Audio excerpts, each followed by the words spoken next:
For those of you who are new to the evening update, this is now week 3 that we're doing this, and so much has changed in the world and in business and in the home services space since the coronavirus pandemic has literally taken over the world. So for those of you who don't know who I am, my name is Alexa. I'm your head of online community at House Call Pro. We put together this amazing Facebook group, an amazing community to discuss strategies and what to do and how to understand the coronavirus and how it is going to affect your home service business. So every evening at 5 p.m. Pacific time, 8 p.m. Eastern, we go live on Zoom. Zoom is the best place to watch this, but if you're on Facebook, we've been casting to Facebook as well. The experience is just a little bit less than if you were on Zoom. And every evening we do a state of the world with Mel, who will introduce herself shortly. And then we go into a topic and we have a special guest typically on whether it's talking about new marketing strategies that you have to put forth, new operational and safety things to understand, or like we're talking about today, how to understand these big bills that are being passed through Congress and how they are actually going to be affecting you and your business. So that is the meat of what we're talking about today. As always, we really encourage you to share this and communicate with us what has been really helpful to you and maybe what you want to learn more of. So just make sure you're sharing the Facebook group, sharing the link to join the Zoom webinar, because the more people we have in here, the more home service professionals we have in here, the better off we're going to be, because everyone's pulling together all their knowledge of what is working and what isn't working for them. So with that being said, invite your friends to the Facebook group, share these live videos. We're working on posting them to YouTube. And yeah, other than that, I'll pass it over to Mel for your state of the world since we last spoke on Friday. Yeah, thank you, and good evening. Thank you to those of you who have been with us since the beginning, and those of us just joining us, welcome. I'm Melina Fairley, Senior Vice President of People at House Call Pro. We've been coming to you over the last several weeks with nightly updates on the coronavirus, and more importantly, focusing on the things that you can do in the home services industry to prepare yourself and your business during these uncertain times. So we don't have all the answers, but we're doing a lot of research and coming to you every night with hopefully some really helpful information. So as a point of introduction, please feel free to call me Mel. I'm not a journalist, I'm not a doctor. Rather, I'm a homeowner. I'm a mom of 4 who's newly working from home, as we're not working in our offices at House Call Pro right now. And I do have more than 20 years of human resources experience. So hopefully I'm able to share some of that knowledge with you as things evolve. So I spent the majority of my career before House Call at Trader Joe's. So I was happy that Roland was giving them a shout out. They're working really hard. It's a retail grocery store for those of you who don't know it. But I have a great amount of empathy and understanding for those who work within direct contact of customers on their feet all day. So the intent of coming to you tonight is to give you a quick world update and then dive into the topics that matter most. Yep, and everything that we share here, we're going to make available via PDF, so you guys can download it later. And then also we're going to list all the sources where we got all the data from. So that way you guys can make sure that everything's fact checked. But also, if you go out and share it, it's not like something that's copy and pasted or some of the other hoaxes that I've been seeing all the memes about the coronavirus and some crazy numbers. So if you're out there, just make sure if it sounds too good to be true or too crazy to fact check it. But we'll include all the links for all of our sources in that PDF for you guys. Great. So here's your update for Monday, March 30th, 2020. As of 4 p.m. today, Pacific time, I went onto the Johns Hopkins University site that has been tracking cases, and they're reporting over 160,000 US cases and over 2,900 deaths. Worldwide, they're looking at over 777,000 cases and over 37,000 deaths. Yesterday, President Trump announced that the national guidelines regarding social distancing would remain in effect, stated that they'd remain in effect until the end of April. So originally this was announced as the White House's 15-day plan, and it would have expired today. But after evaluating the epidemic, they have determined that social distancing is indeed helping and should continue. It's still believed that the peak of the curve in the US for this virus is still several weeks away. So a number of states and cities have implemented more restrictive and mandatory social distancing, but the national guidelines provide a minimum standard for us, for our families, for our businesses. Governor Andrew Cuomo from New York is currently asking healthcare workers from other states to come to New York to help. To date, there were over 250 deaths reported in New York, the largest jump in any single day. So We continue to focus on New York as the epicenter, where we're seeing the largest numbers of people falling ill. And really all eyes are on New York at this time, and our heart goes out to them.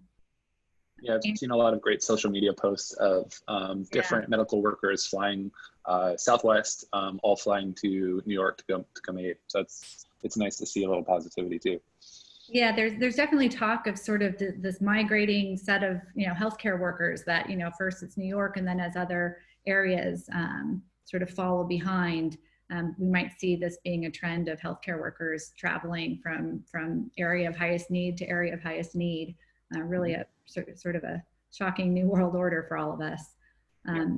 And 2 more points, Anthony Fauci, the government's top infectious disease expert, said that looking in the models of how this is going and where the cases are coming, that he would, say between 100 and 200,000 deaths could occur here in the US, and that the US will certainly have millions of cases. So we're really starting to hear some really big numbers, almost unfathomable. And what we're going to talk about tonight, that was all the doom and gloom, but what we're going to talk about tonight is that on Friday, President Donald Trump signed the CARES Act. So this is the package that includes those rebates, those $1,200 rebates that are going to be coming out to most of us, and other provisions around, additional funding for businesses, unemployment, changes to promote business and to help us all sort of survive during this uncertain time. So that's what we're going to be spending the majority of our time on this evening, which hopefully will give you some really concrete actions and steps that you can take right now in your home services business to go ahead and weather this storm together. Yep. And then real quick too, just some quick trends here for those of you guys that want to save this URL here. This is the trade index that we put together here in terms of a leading indicator and then a trailing indicator of how jobs are getting scheduled and how they're getting completed and how they are week over week. So for the week 13 just got published in here. So you can see a trade-off you can see a drop in completed and a drop in scheduled. And then you can sort by all the different types of trades here. So you can see definitely like the cleaning trades starting to see a hit. And the way that you want to read this is take a look at 2019, and if that number is 105 and 2020 there you see 65, you take 105 minus 65. So you can see a 40% decrease in scheduled jobs.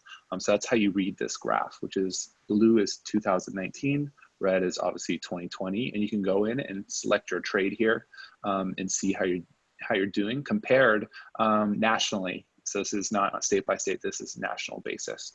So we'll be posting this link in here for you guys to come take a look at. Mm-hmm. And so I'll invite all of our panelists back on, because right now we're getting into the meat of today's evening update. We actually have slides prepared, so each panelist is going to go through them. I'm going to be the one to share my screen, but you guys, this is a weekend's and weeks worth of research. So all the people that are on here today, I need to invite Pay. There we go. Pay's gonna rejoin. All the people that you're seeing right here, we talk about how we have a huge team of people supporting us doing this evening update, who are doing all the research, who are creating all these articles and digesting all of these bills and acts that are going through Congress for you. And these are those people, just a small amount of them. There's a huge team behind this at House Call. We've moved over so many resources to focus on this because that's what is important to you guys right now. So I want to, first I'm gonna cast my screen, and I've reordered it to fit into our original Google Sheet set. So we're going to be starting off with the Emergency Economic Injury Disaster Loan. So I'm going to go ahead and share my screen. And then what we'll do too is whoever's presenting the slide, we're going to start with like, what's our name, how long we are at House Call Pro, and then what's our role at House Call Pro. So that way everybody that's watching here can kind of get a flavor for who's presenting each one of their slides here that we created over the weekend, or that they created over the weekend. Does that look good for everyone on Zoom? Do you guys see the big, well, I guess that's pretty big presented? Cool. Yep. So yeah, like Roland said, we're going to start off with who is the one who did all this research over the weekend. And our goal is to really boil it down into layman's terms. What does this mean for you? How do you act on it? And how can you benefit from it, with additional links to resources to learn more if you have more specific questions. And if you have any questions regarding the acts that are more general that we can answer, please put them into the Q&A section so we can get them upvoted and address them at the end. All right, who is EIDL? I'll take that. Hi, everybody. As they say in radio, long-time listener, first-time caller here. So I've been watching along. My name's Scott Jampol. I'm the Chief Marketing Officer at House Call, and excited to be joining tonight. I've been really enjoying these updates, and they've been informative for me as well over the last 2 weeks. So I'm going to talk about the first two slides here. There are two different types of loans that are available for your business at this time.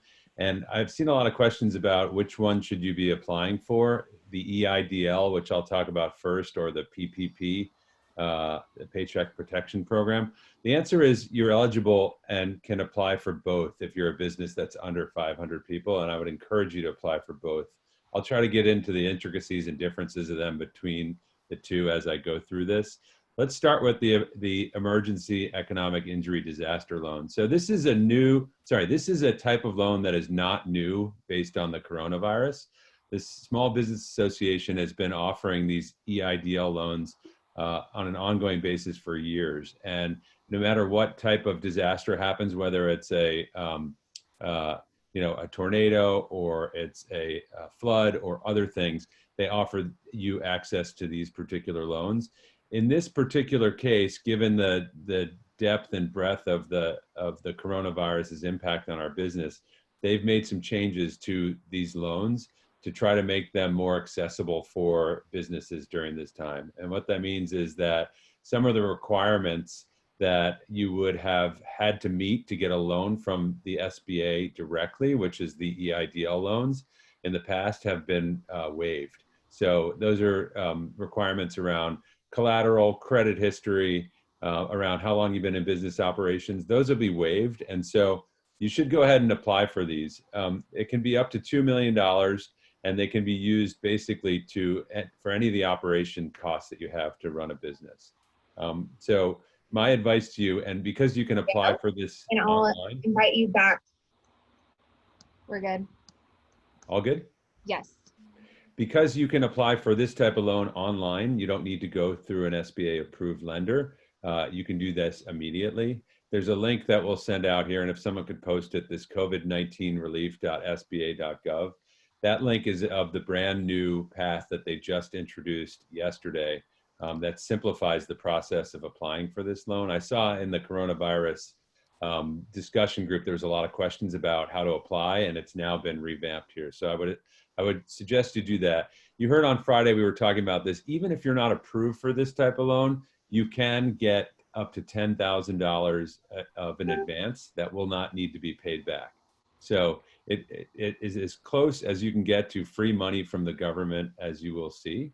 That $10,000 will not be required to be paid back, and it can be used for your basic operations. And so while you can get up to $2 million on this type of loan, at least $10,000 advanced in the next few days may help with your operations. Otherwise, I'll get into the next type of loan, but basically when you apply for this loan, it will take several weeks for them to respond to, with the exception of that $10,000 loan. Yeah. Sorry. Keep going. That's okay. I think that's it on this particular kind of loan. I would suggest to you that all businesses here that have been impacted would go and apply now. There's definitely the need to move fast here, because these organizations are going to be overwhelmed by the number of applicants, and the sooner you get in the queue, the better off you'll be. And for the 10,000, just so you all remember, it's the first million businesses that apply first. So it's not only first come, first serve to get to it, but it's also, there's a limited amount, because it's 1 million first businesses at 10K a pop. So it's $100 billion that goes towards this piece. So make sure that you do this right now. Also, it's changed since when we first kind of announced this on Friday. This link that we posted here is much easier. You can do it all online, very simple, without having to do any crazy forms. If you have an existing loan under the EIDL, you can also get new terms on that as well as part of this. Yep. Do you want to go to the PPP? Yep, we can go to the PPP. So, The PPP? nope, that's unemployment. There we go. So the other type of loan called the Paycheck Protection Program, this is another SBA-backed loan, but you're going to have to go through a traditional SBA lender, which are banks and finance institutions and credit unions and others that are approved to provide loans from the SBA. There's a lot being written right now on this because there's delays already, right? So they had hoped that this type of loan would be available to apply immediately.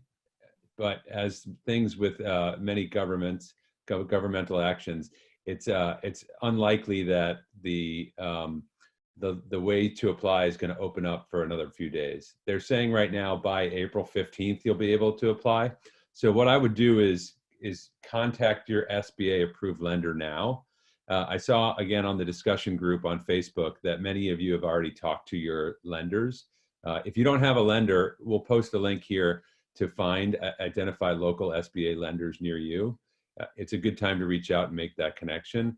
They likely will not be able to apply for this loan for you, but you can start the process and you can give them all the information you need. So this type of loan, again, you can do this as well as the EIDL loans that we just talked about, but this will give you loans of up to $2 million that can help you overcome any loss of revenue due to the coronavirus. And with that, actually, that one is up to $10 million, excuse me.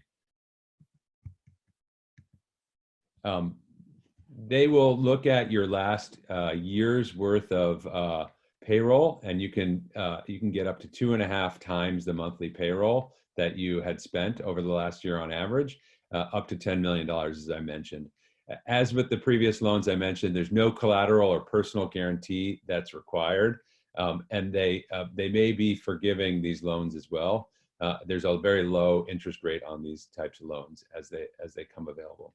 And again, with the same as the other ones, they're available to all businesses under 500 people, including sole proprietorships and independent contractors. The big difference being that they'll take longer to process and you need to go through a traditional SBA lender. Any questions on that one before we move on? Yeah, I would just say some pros have been asking like, well, what are the interest rates? You know, is the government going to screw me? These are really good interest rates. Typically, you'll see around like 4%, or even sometimes a little bit less or a little bit more. But at 4%, you're just a little bit above the rate of inflation. So these things are definitely loans that are better than anything you would go get anywhere, and they don't necessarily even have to be personally collateralized. So it's not backed by anything besides just like the SBA component too. Yeah, and the going thought here is it says that loans will be forgiven in the amount equal to your spending during an 8-week period following when the loan is created on your payroll, your mortgage interest, your rent, and your utilities. So that 2 months following when the loan is given, that will be what is forgiven, those 2 months. If the loan is paid back longer, as you mentioned, there'll be a very reasonable interest rate on them. I think maximum of 4%, but much, if not all, for some businesses will get forgiven. Is there anything else on this, or should we go to? Yeah, just I'll reiterate for the last time, they're likely not available to be funded now, but you should take action. You should identify an SBA lender if you don't have one already, and you should start discussing the loan that you'd like to apply for there, so that you're at the top of that lender's list when the government catches up here. And then we'll update you on these shows on an upcoming basis about when they're actually taking these applications. And Scott, can you do either or is it an and? Like, can you do both this and the EIDL, or can you only do one? You can do both. So they're independent. They're both backed by the government and the SBA, but they are independent. Yep. So our advice here is to do both if you have the opportunity to. All right, unemployment insurance provisions. Who did the research on this one? Me. Awesome. Kendra, go ahead and introduce yourself to all of our pros here. All right. Hi, everyone. My name is Kendra, and I'm a marketing specialist over here at House Call Pro. And I've been working here on the marketing team for almost 3 years now. So I'm going to be talking about the unemployment insurance provisions. So if you're not familiar with how the unemployment programs typically work, it's a little different depending on your state. So each state has its own different kind of rules. It's different depending on who qualifies, how long it's going to take, and all of that. So just keep that in mind. This will still kind of be a little different depending on the state, but basically the unemployment insurance provisions is an additional $600 to the current state unemployment assistance. So each week you will get an additional $600 in addition to what you would typically get with unemployment. They also ensure that states won't be able to reduce their benefits that they're giving out now just because of the additional $600. And they're also encouraging states to waive their initial waiting week. So typically a lot of states will have a waiting week between when you apply for unemployment and when they process or approve you. So now they're trying to get states to waive that so that you can end up getting that money faster. The people that will qualify for this are going to be people who are unemployed due to COVID-19, if their business is slowing down, people who are partially unemployed or furloughed due to COVID-19. So even if you just have a cut in hours, you can still apply for this. People who are quarantined with the expectations of returning to work. So if you are sick or if you are put on quarantine, you can still collect unemployment for this while you are unable to go to work. And then also people who have left work because there's a risk of exposure or infection, or they need to care for a family member. I know a lot of people have been asking if this also applies to people who are self-employed or independent contractors, and it does. You just need to make sure if you're self-employed and you want to collect this, that you are reporting your income as self-employed income. And then in order to apply, again, it's going to vary by state. So you'll want to go to a good site is careeronestop.org, and we'll put it in here. And then you can go and just click find local help and then unemployment benefits. And then from there, you can go to the website that is associated with your state and go through that process there. You don't need to do anything extra to get the additional $600. You just apply as you typically would through unemployment. And something else that they said was you may not get both checks from the same source. So if you do get an unemployment check and you're wondering where your $600 is, it may be a different source that's bringing that to you, but you should get it at the same time. And I think that's it. I don't think there's anything else to touch here. Yeah. Yeah, so there's definitely been discussion around the $600, right? Which is like, is it going to stay the 600? Because that seems like so much. Is it going to change or is it not? But what's your feeling there? Well, in the legislature, I believe it said it should be $600 for 39 weeks is what they're saying. And that was the $600 has a 4-month lifespan. And what the legislation also did is it expanded whatever your state's uninsurance is, so that if your state, let's say, gives 26 weeks of unemployment, which is fairly common, it extends your state unemployment for 13 weeks. So it's actually elongating the amount of time that people can draw state unemployment. But this new federal unemployment, which has never existed before, which 20 years in human resources, I've never seen anything even remotely like this, is an additional $600 to people who are in a unemployed state, state of being, not a state of the union. And that is for 4 months. And so it could get extended beyond that, but the current legislation was 4 months for that $600, and then also extended your state's benefits for 13 weeks and waived the 1 week waiting period. Most states have waived it already. The federal legislation is actually saying the federal government will pay for that 1 week waiting period if the state has indeed waived that period. So a ton of benefits coming your way. And Kendra is so impressed by your knowledge as a marketing professional and not an HR professional. You did a fantastic job. Thank you for jumping in there on that one. I got you. Nice work. Is there anything else on this one before we move on? Nope. We're okay. Okay, Next cool. one. And you guys, as we go along and you have questions, since we're covering so many different programs, it would be really helpful if you ask in the Q&A when you're asking a question, if you could include the program that you're asking about, because a lot of the questions could be for any of them. So do us a favor, and if you are asking a question about a certain plan include the program type in there with your question, so we know who's going to be able to answer it. All right, refundable payroll tax credit. This is Pay, right? Or Adam? This was me, sorry. Yep, just got on. All right, Pay, introduce yourself to everyone, what you do at House Call before you get into the nitty gritty of this. Sure, and this is a lot of nitty gritty, so I'm happy to take everyone through this. I'm Pay, I'm VP of Finance at House Call Pro. I've been here about 7 months, and it's been a great, amazing 7 months. I just wanted to start off by thanking you, Alexa, Mel, Roland, sometimes Brooks, for all the heavy lifting that you guys have done for these nightly casts. So I was very happy to dig into this piece of it to share with this group. So let's just get right into it. So the topic and program I tackled was called the Refundable Payroll Tax Credit. Now, what is that?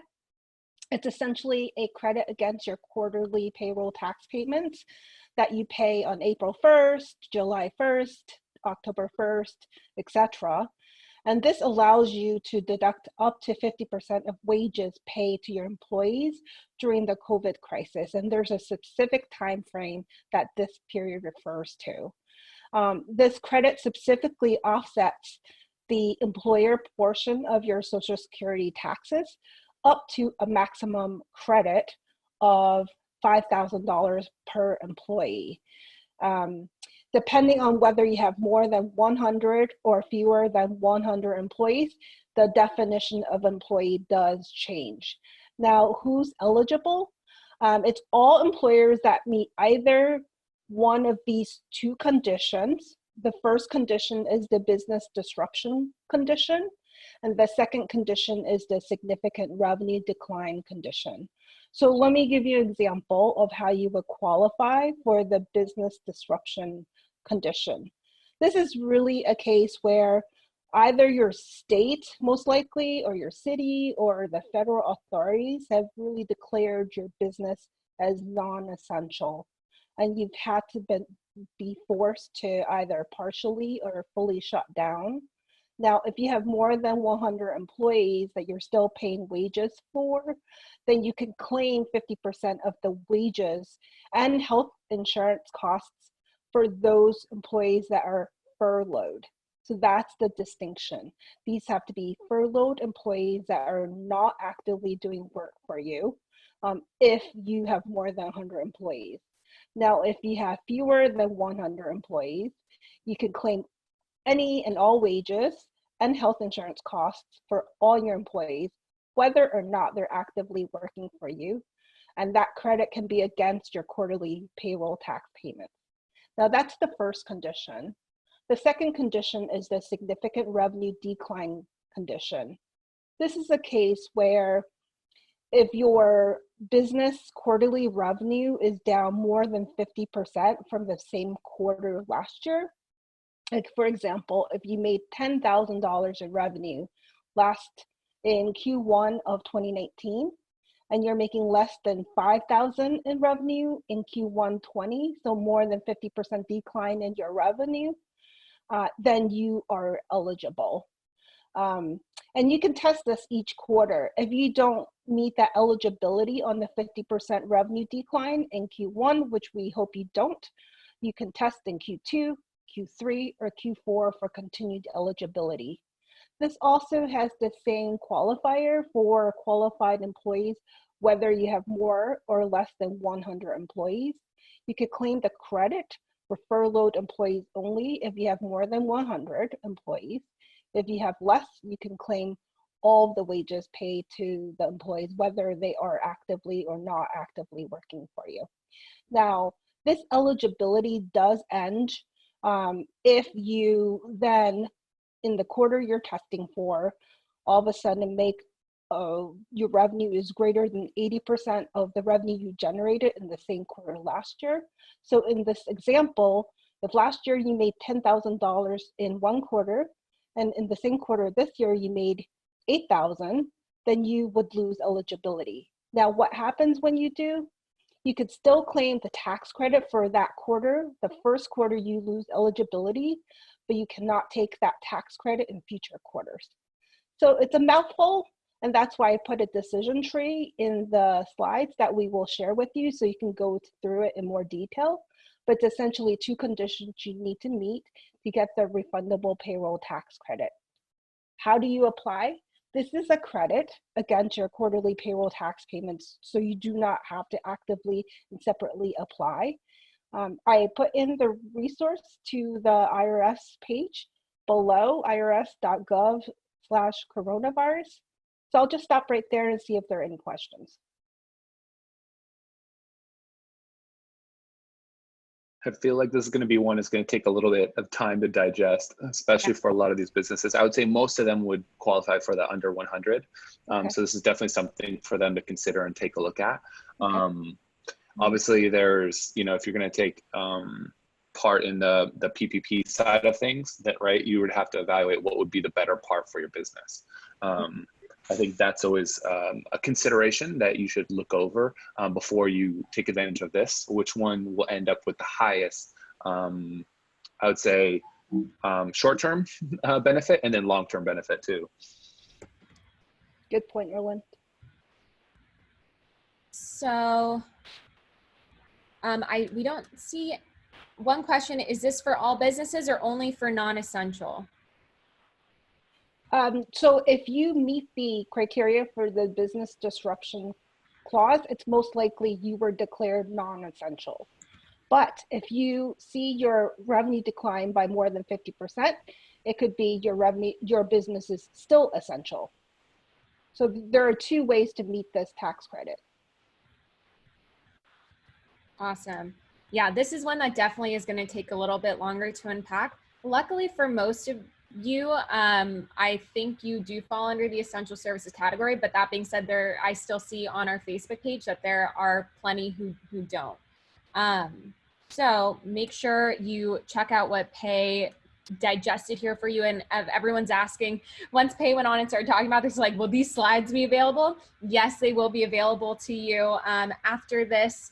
We're going to post them in the House Call Pros Facebook group, and then they're also going to be available at housecallpro.com/coronavirus under resources. All of the PDFs from every night that we do the evening updates end up there, and it's really a digest of what Mel has said in the state of the world, and then what our main topic is for the day. So you can go back and read and watch all of them. So yes, this will be available to you. We're also working on creating more detailed blog posts. This is just like high level, what you need to know right now. And how to take action on it. So yes, these will all be available. Let's see. Okay, I think we're good on questions for here. Let's go ahead and go to our next one. Social Security tax deferral. Is that Adam or Christy? Yep, that's me. Cool. All right. Hey everyone, my name's Adam. I run the marketing operations and customer communication team here at House Call. So I communicate with a lot of you over email, probably more often than you'd like sometimes, but it's nice to do it live for once. So the Social Security tax deferral portion. What this means is if you're an employer or a self-employed individual, you can defer the remainder of your 2020 Social Security payroll tax payments. And by defer, that means you don't have to pay them now. This is from March 27th when the act took effect through December 31st of this year. Instead, you'll make those tax payments, half of them next year and the other half of them by the end of 2022. If you don't have to apply for this one. It's another one where no application's needed. However, if you are applying for one of the PPP loans, that will be forgiven, then you won't be eligible for the tax deferral. So that's another decision like the last one Roland mentioned that you'll have to sort of make on your own. But it's easy to do this one if you're not going for one of the forgivable PPP loans. But this one's more straightforward than some of the others. Also, one thing to keep in mind is you do still have to continue your Social Security withholding on the employee's side. It's just the employer part, the payroll tax piece that you can defer. Super helpful, and I feel like this is a really good slide to either take a screenshot of or to have in your PDF for when you go talk to your CPA at any of your tax periods, if you don't get the PPP or any of the forgivable loans that are coming through. Yeah. Good note. And then any questions on this, throw them in the Q&A box. If you have a question about the Social Security tax deferral. This one is pretty straightforward. You guys should definitely be taking advantage of this one. But just one more time to note that if you have received a Small Business Act loan, you are not going to be eligible for this. So just make note of that if you have already applied and received. And let's see, any questions coming through? Any questions about the Social Security tax deferral, about what it means for you, what it means for your business?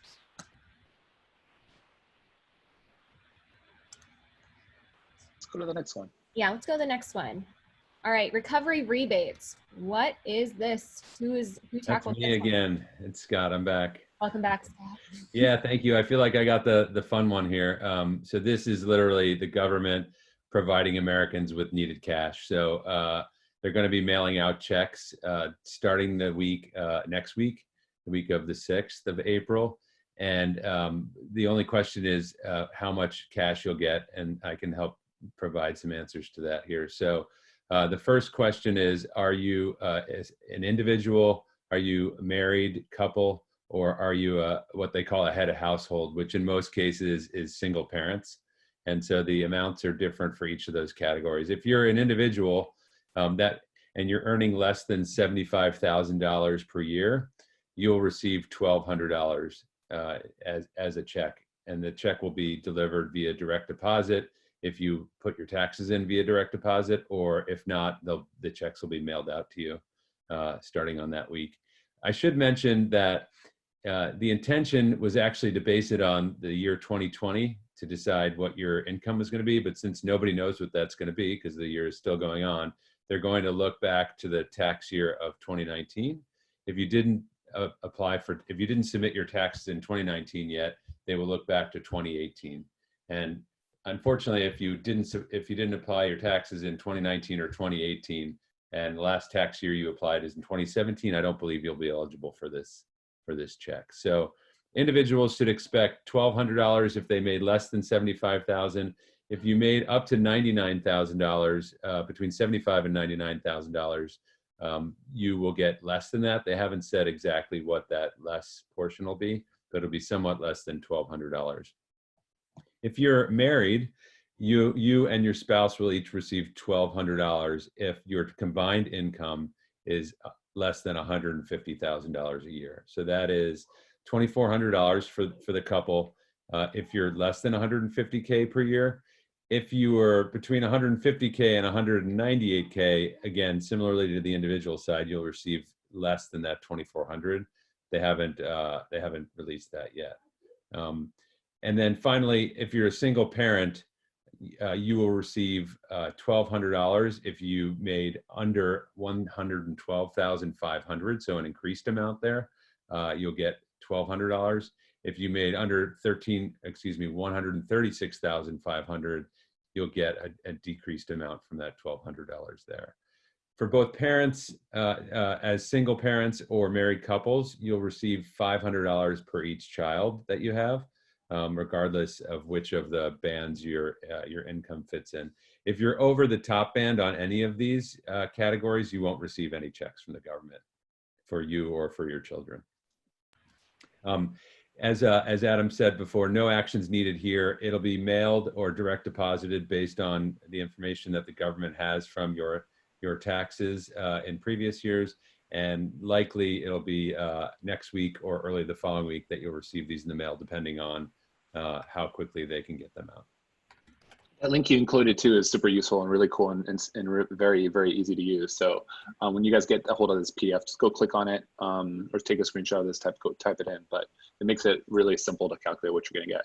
And the other thing too that, obviously, depending on how you filed, if you just happen to get married in 2019 and you haven't filed your 2019 yet, in that case, what do you think is going to happen for that, Scott? Yeah, I think the government's going to default to the simplest that they can understand. So whatever you filed as that tax year, they're going to pay you against that. I don't know what the recourse will be if you think you received the wrong amount. Let's say you think you should receive $2,400 and you only received $1,200 based on what they know about you. There likely will be a way for you to apply for that additional adjustment, but they haven't published that yet. And that's super helpful. I should mention there's no requirements for how or if you spend this money that you receive. Obviously, it's up to you based on your own personal financial status. The hope of the government is that you'll spend this money and that you'll spend this money soon so that it can trickle down through all of the businesses that you'd be spending that money with. And that will be something that will help the economy continue as you go, but there's no requirements for how it's spent. Yeah, and if you want to get really clever, we posted a link for how to make a gift card. Cabbage has got a really easy way to do it. We'll post that link again. But if you know that people are going to have $1,200 check coming in, this is maybe a good opportunity for you as a business to help funnel some of that in your direction. So maybe you can create an ad unit or something like that. Maybe even the marketing team here will throw together some things here where it's like, got your stimulus check, support local, get this gift card. And we'll post in an easy, maybe like a blog or a walkthrough on how to do that. But use this opportunity now knowing that people have this money to come back. Also, if there's anybody that told you no recently because like, oh, money's tight or these things, now is the perfect time to go back and ask because everyone's getting those checks. Mm-hmm. We actually have some good a bunch of good questions on this. I think we should just address now. They're pretty straightforward. If that's okay with you, Scott. Sure. So is the recovery rebate free money or is it a rebate towards next year's taxes?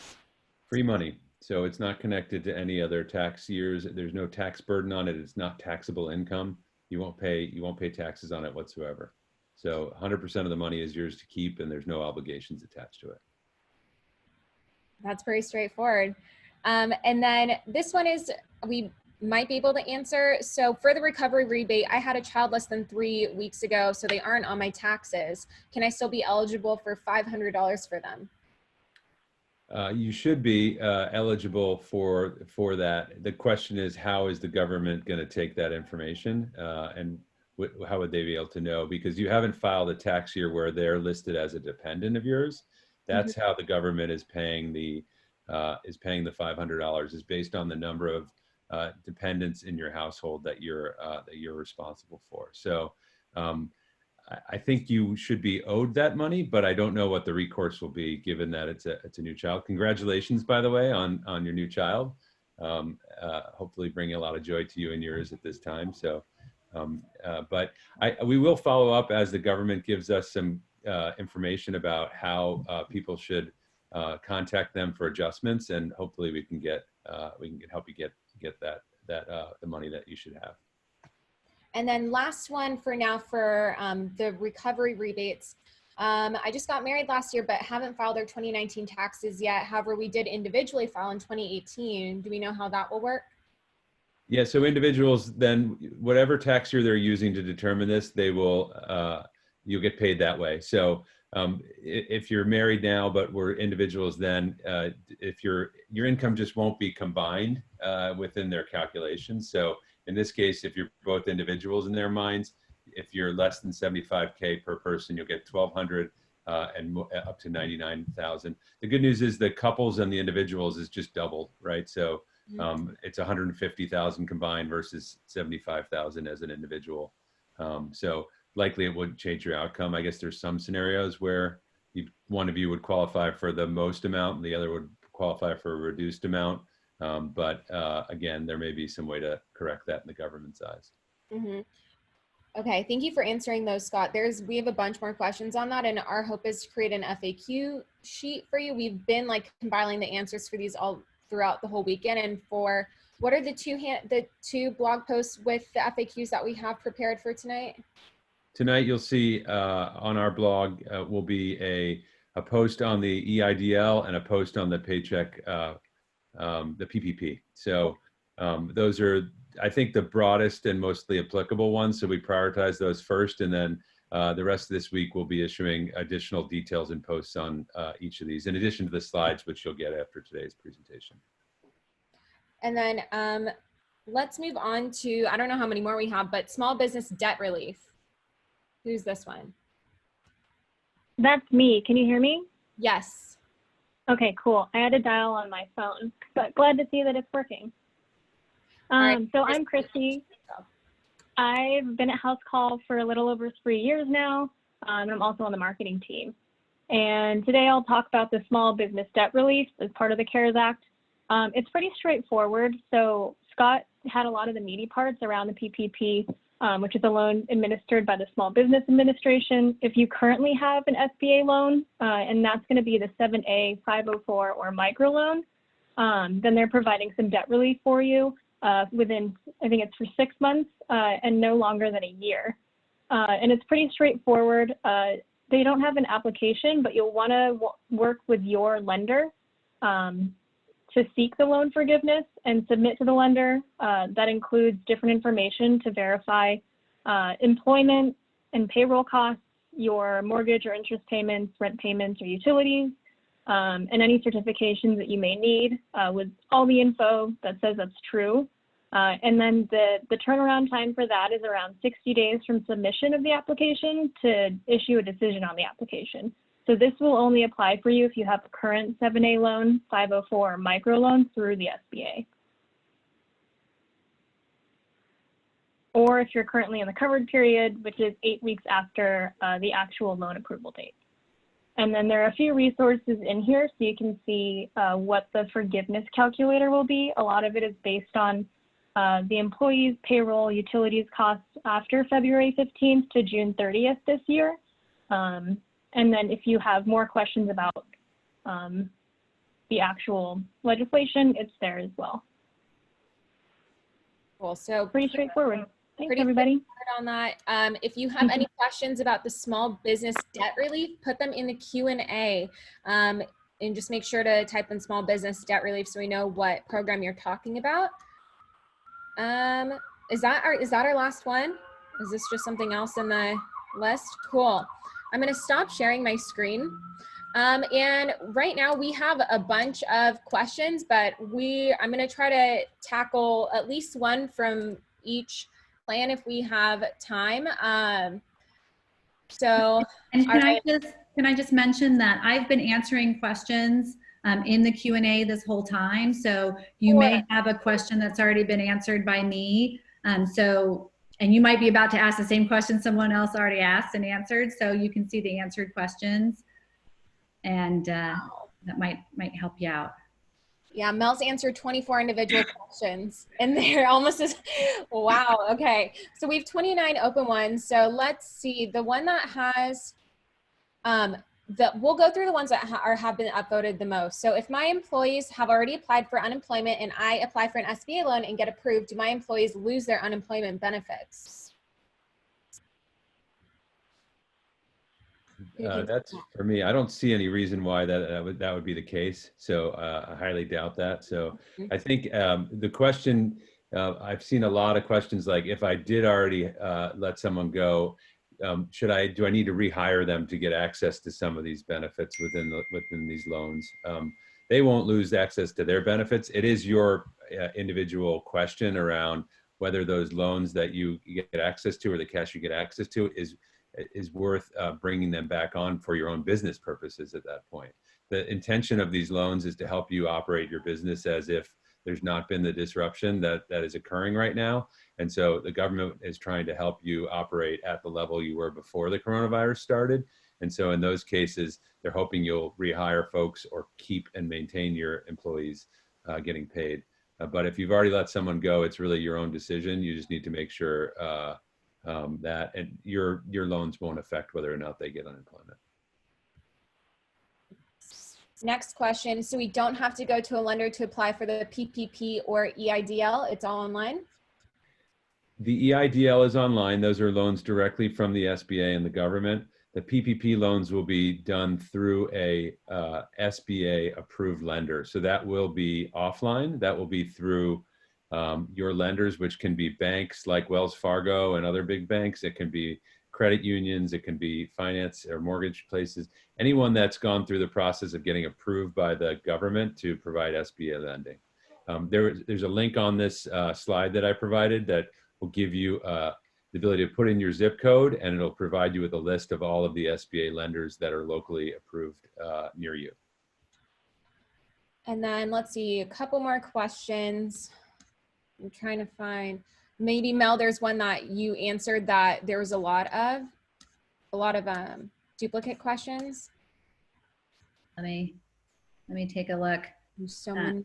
Yeah, we had some questions about the $600. So like, hey, my employee has already been let go. They're receiving $250 a week. Are they going to get the $250 a week that they're getting from our state plus the $600 a week? And the answer is yes. Those two they'll get both of those things. So every state, as Kendra mentioned, every state has a different unemployment system. Every state uses a different table, a chart that shows how much you get per week. So whatever your employee qualifies for per week in your state will then be increased by $600 per week for 4 months, which is pretty incredible during these times. So also we've talked about in past discussions here, if you've joined us, that you might not want to lay someone off completely. You might just want to reduce their hours. And a reduction of hours does make them eligible for unemployment benefits. So they would get some unemployment benefits from their state by being partially unemployed and still get the $600 from the federal government for those 4 months. So there could be a really strong incentive for you to keep people on, even if you don't have much work. I saw lots of comments in there of like, yeah, I might be an essential business, but the phone has stopped ringing. Well, if it just rings every once in a while, you might be able to just reduce hours for your employees, keep them engaged, keep them involved in the business, and they can claim unemployment for the lost hours and receive the federal stimulus unemployment of $600 per week. Well, I saw a lot of questions about whether they have to look for work while they're receiving the federal unemployment. Do you know on the need to look for work? I believe it's waived by the federal unemployment. Is that correct? I'm not sure if it is or not. You might have read that. I would imagine. I'm pretty positive that it is. It is definitely like it is 99%.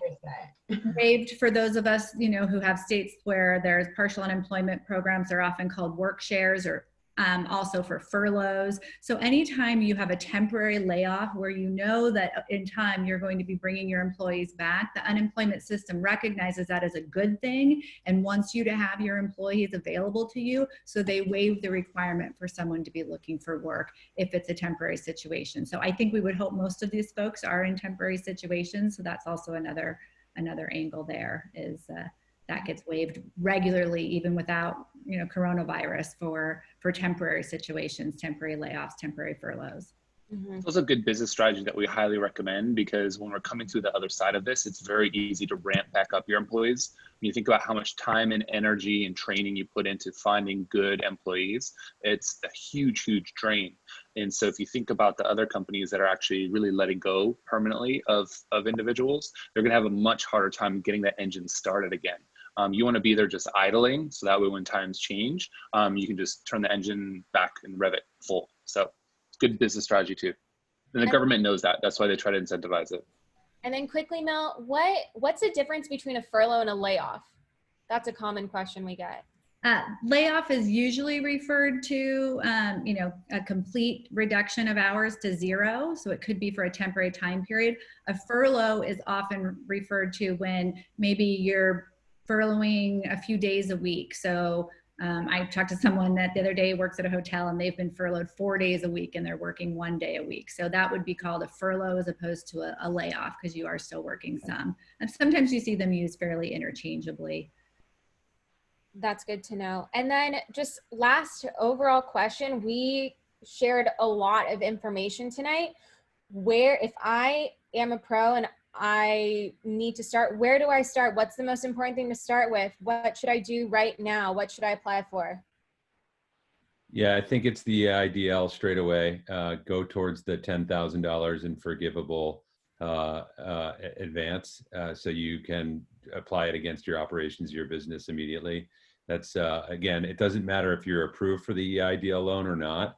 What matters is that you apply, and then they will provide you with an advance of up to $10,000 there that doesn't need to be paid back. So that's where I would start, because it's very, very, I mean, this is the first time we've ever seen a chance like this as a business. So I would start there. Agree. And also don't think that, oh my gosh, I have to lay off my employees for them to get that money, you know, that $600. I don't have that much work. I better go lay them off so that they can collect unemployment. That is not the case. They can apply for unemployment if their hours have been reduced. Awesome. So what I'm going to do right now is, there's going to be more on this PDF, but I know you all want to get started on this now. I'm going to go ahead and export just these slides, and I'm going to post them in the Facebook group. They're going to be in the files section. So you'll see a post from me and it'll say Alexa uploaded something to the files.